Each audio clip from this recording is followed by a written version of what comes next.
Hello po mga kababayan, si Dante Maravillas, Bicolano vlogger.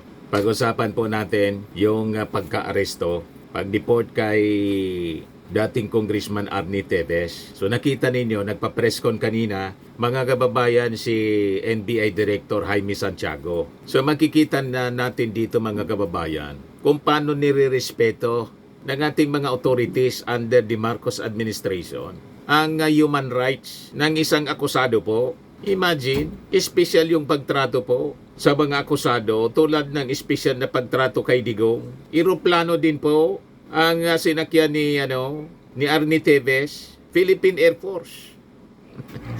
You see, si Digong pribado, mga kababayan na eroplano. So anong reklamo ninyo sa Marcos administration? Napakaganda yung pagtrato. Sinalubong pa ng pamilya ng kanyang nanay, nagkaiyakan nga po. Hindi dahil na EJK yung kanyang mahal sa buhay, kundi after almost 2 years, nagkita sila, mga kababayan ng kanyang anak, pati si Arnie Teves po, napaiyak.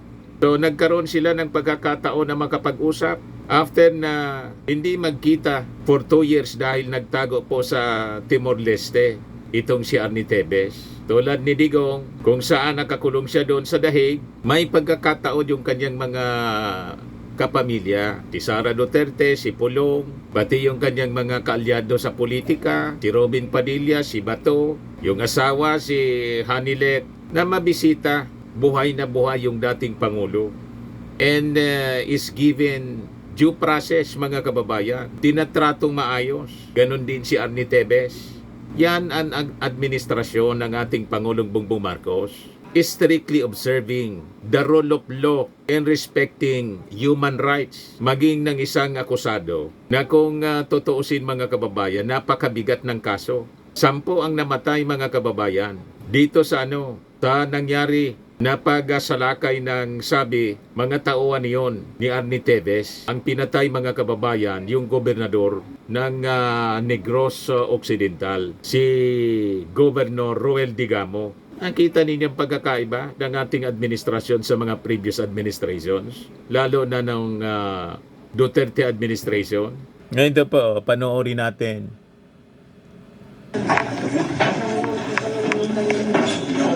Yan, makalipas ang halos 2 taon.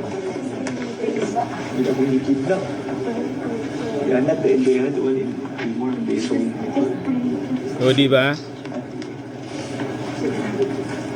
Nagkaiyakan yung mag-ina po. Nayaka pa ng abogado, si Topacio. So ano pang reklamo mo, Topacio? O di ba? Walang EJK. Tapusin lang natin yun. Tapos you can... Yes, sir. Upo muna tayo dito. Walang EJK. Mga kababayan, binasahan ng Miranda rights habang nasa eroplano. Philippine Air Force ang sumundo sa kanya. Pero nung previous administration, ang sumundo po sa mga biktima ng EJK, si kamatayan na kaagad. Kita ninyo? Pero may pa kayo. May gana pa kayo na magreklamo. Sabi dito ni NBI Chief Santiago, walang hocus-pocus niya in Teves detention. At sisiguraduhin nila ang kaligtasan. Walang makakagalaw habang nasa poder ng NBI itong si Teves. Sabi dito sa balita ng Politico News, former Negros Oriental pala, hindi Occidental.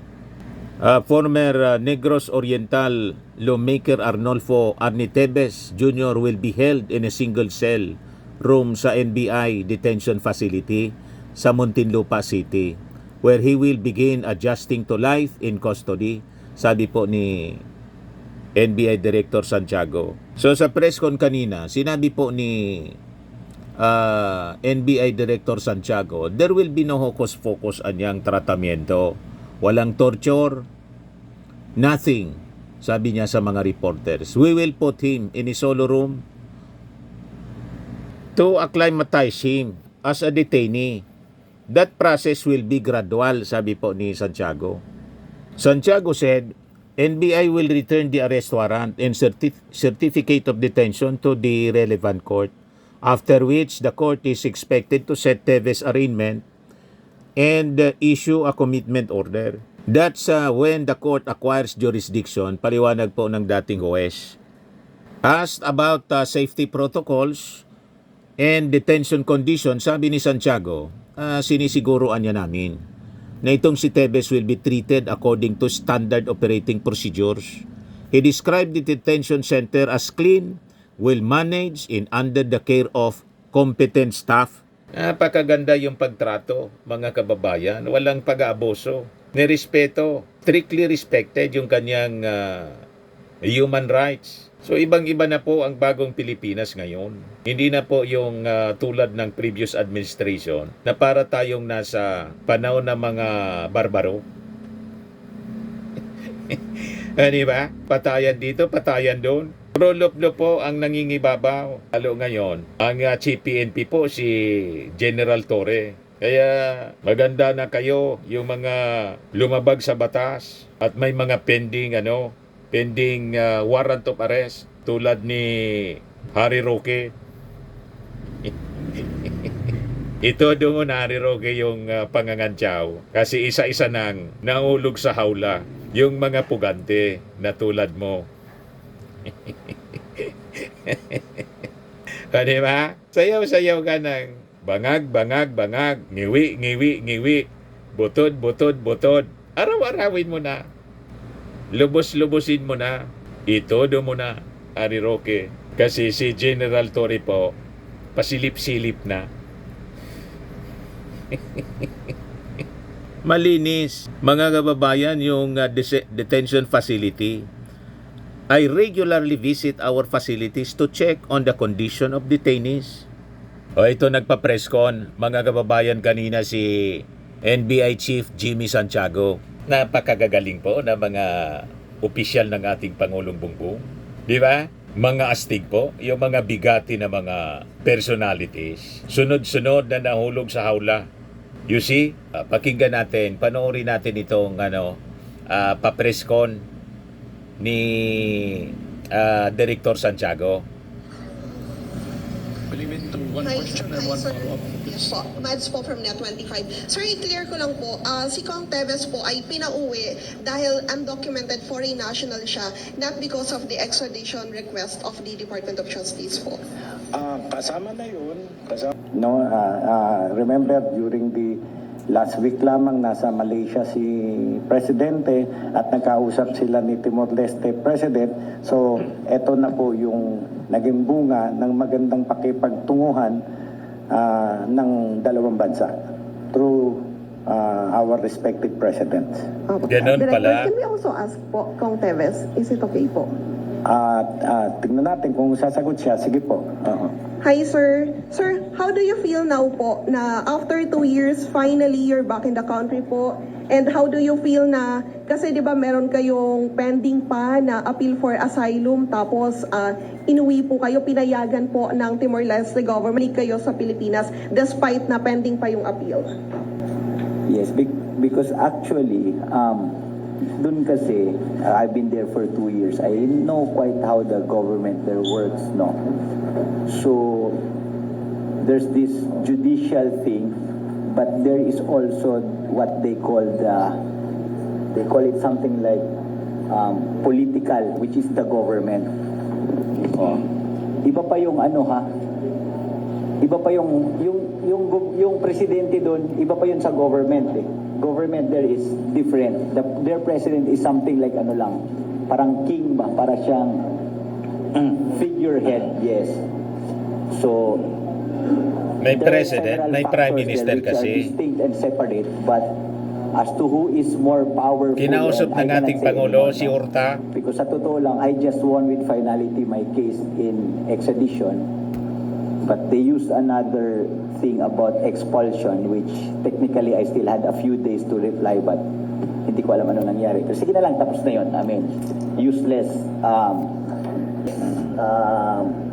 discussing things, overspill. But sa totoo lang, of course, malungkot ako dahil siyempre makukulong ako makukulong ako. So, kahit hindi pa, di ba, dito kasi makukulong ka kahit hindi ka pa convicted, no? But may mga ano naman yun, si Attorney Ferdy na bahala. But what I'm saying, on the other hand, I'm also glad that I haven't seen my mother for 2 years. My father died last December, hindi naman lang ako nakauwi. So it was quite painful. And also, at least na rin, matapos na rin. Dahil kahit naisip ko, kung hindi man ako umuwi, haharapin, kailangan pa rin ito matapos eh.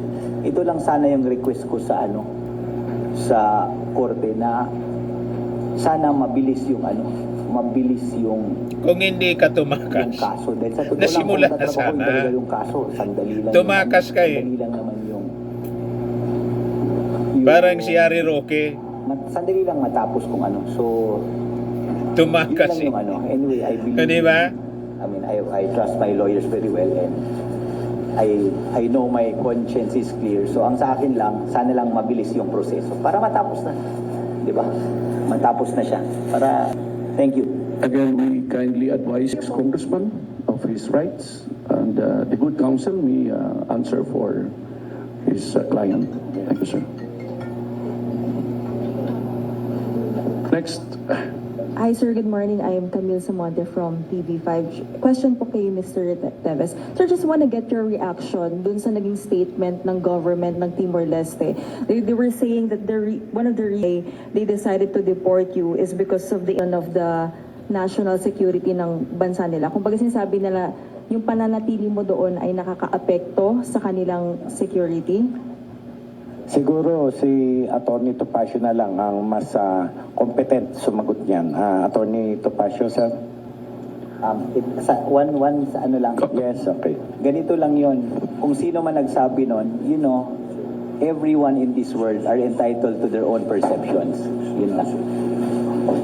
Thank you, counsel. May answer, please.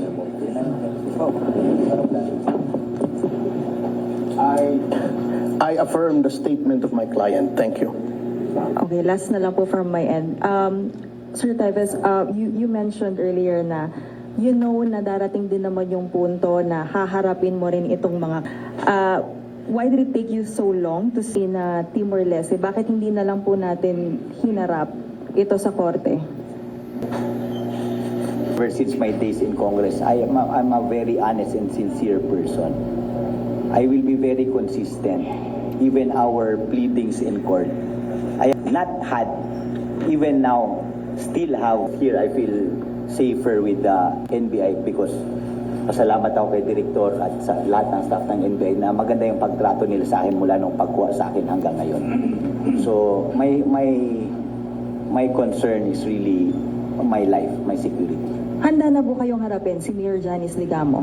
Wala naman problema. I mean, I can face anybody in this world. Thank you po. Thank you. Kindly address your questions to the good counsel. Next. Good morning po. Kay Attorney Topacio po. Attorney, now that meron na pong movement itong ating kaso, ano na po yung mga next steps po natin and yung mga plano pa po natin na gagawin? Mike, sir. Well, I cannot comment in detail on that because ngayon pong nasa territorial jurisdiction na ng Pilipinas si Ginoong Teves at may kaso po, maraming kaso katulad naman po ng nabanggit ng ating napakagandang Chief of Staff ng NBI, that sub judice rule now applies. Suffice it to state that the lawyers, the team to defend Mr. Teves will do everything under the law to give him our best defense. At doon na lang po natin iwanan yon. Thank you. Okay po. Kay na Director na lang din po, tsaka kay Chief Lotok. Kamusta po yung pag-serve pala po natin ng warrant, sir? May naging problem po ba tayo dun sa pag-bring up sa kanya? Yung date lang po kung kailan po kayo pumunta doon, tapos kay process po ng ganito. Sige po. Good. Meron ho kaming prepare na presentation, yung timeline of events. Sir, if I may, Yes. pakita po natin sa kanila. Je? May we invite your attention to the screens for the video presentation?